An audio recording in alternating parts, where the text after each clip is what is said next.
नमस्कार साथियों, आइए जानते हैं मध्यम मार्ग सुखमय जीवन का आधार। इसका पहला अध्याय है जो मन पर है। मन ही प्रधान है। पहला अध्याय है मन ही प्रधान है। आइए जानते हैं। बुद्ध ने मन की निर्मलता पर काफ़ी जोर दिया है। मतलब मन निर्मल होना चाहिए। बुद्ध ने मन की निर्मलता पर काफ़ी जोर दिया है। मन ही व्यक्ति की शारीरिक गतिविधियों का नियंत्रण करता है। चित्त व्यक्ति द्वारा संपादित सभी अच्छे बुरे कर्मों का नियंत्रक होता है। चित्त को मन, चेतना, विज्ञान अथवा जीव कहते हैं। बौद्ध दर्शन में मन माइंड को नाम कहा गया है तथा शरीर भौतिक पदार्थ को रूप। बौद्ध दर्शन में मन को यानी माइंड को नाम कहा गया है तथा शरीर भौतिक पदार्थ को रूप। मन और शरीर को मिलाकर नाम रूप कहा जाता है, जो व्यक्ति के मनोदैहिक स्थिति का बोध कराता है। जितनी स्थूल चीजें हैं सभी रूप हैं, और जितने सूक्ष्म मानसिक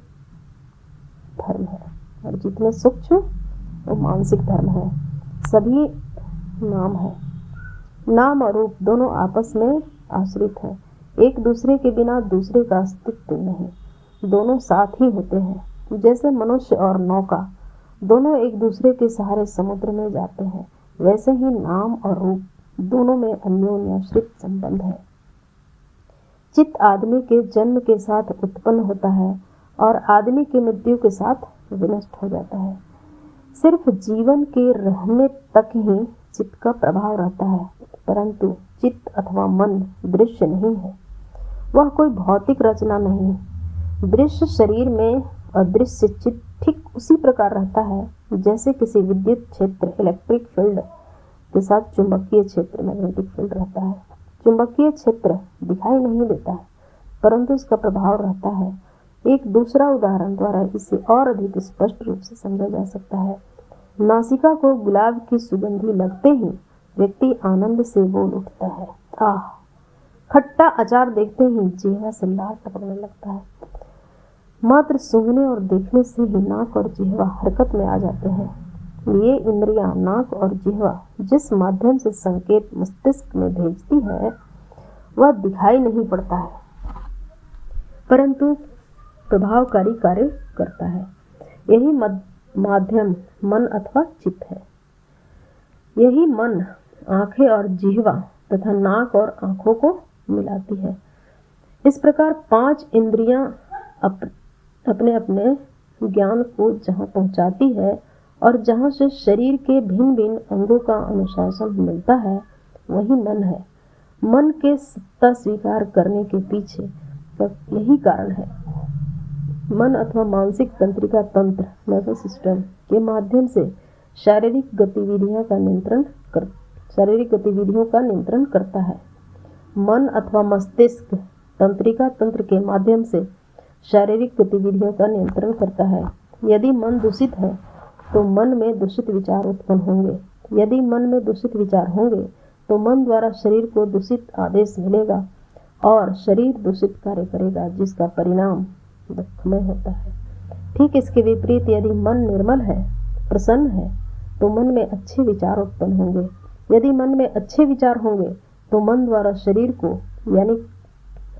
को अच्छा यानी कल्याणकारी आदेश मिलेगा और शरीर अच्छा कार्य करेगा, जिसका परिणाम सुखमय होता है। इस प्रकार मन ही सब कुछ है। मन सभी मानसिक प्रक्रियाओं का अग्रणी है। मन शरीर से सर्वथा भिन्न नहीं है।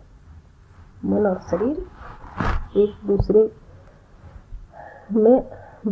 का अन्योन्याश्रय संबंध है। मन शरीर से सर्वथा भिन्न नहीं है। वह शरीर का ही एक अंग है, अर्थात मन और शरीर दोनों उन्हीं भौतिक तत्वों का विकास है। अतः मन शरीर पर आश्रित है, किंतु मन शरीर नहीं है। चित्त से ही व्यक्ति जीवन में रहते प्रत्येक अनुभूतियों को ग्रहण करता है तथा प्रत्येक क्रिया को करता है। बुद्ध कहते हैं, मनोपुब्बम गमा धम्मा मनोसिट्ठा मनोमया मनसा चे प्रसन्नेन भासति वा करोति वा ततो न सुख। सुखमन्वेति छाया व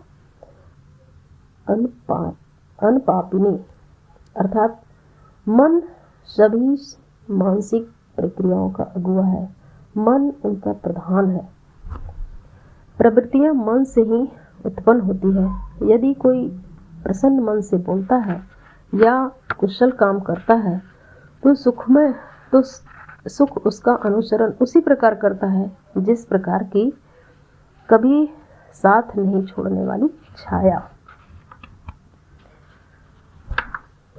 इस तरह से देखते हैं कि मन ही अगुआ है सभी चीज़ का। शरीर सारे शरीर को कंट्रोल करता है। बहुत हद तक जो बीमारियां होती है वो मन से ही पैदा होती है।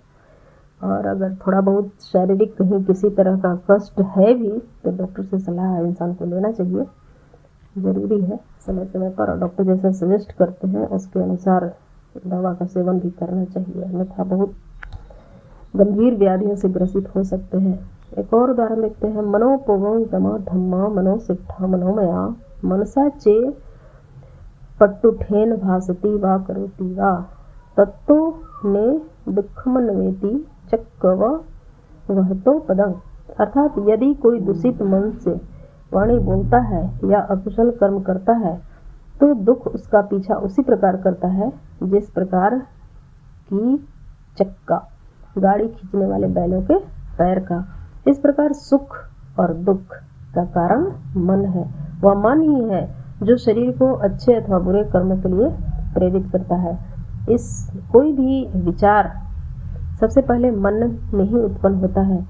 इसके बाद मन में उत्पन्न विचार को मानसिक तंत्रिका तंत्र के माध्यम से शरीर को कार्य करने के लिए प्रेरित करता है। मन ठीक रहा तो विचार कुशल होगा और व्यक्ति अच्छा कार्य करता है। इसके विपरीत मन ठीक नहीं रहा तो विचार अकुशल होगा, फलस्वरूप व्यक्ति बुरा कर्म करता है। अच्छे कार्य के अच्छे और बुरे कार्य के बुरे परिणाम होते हैं।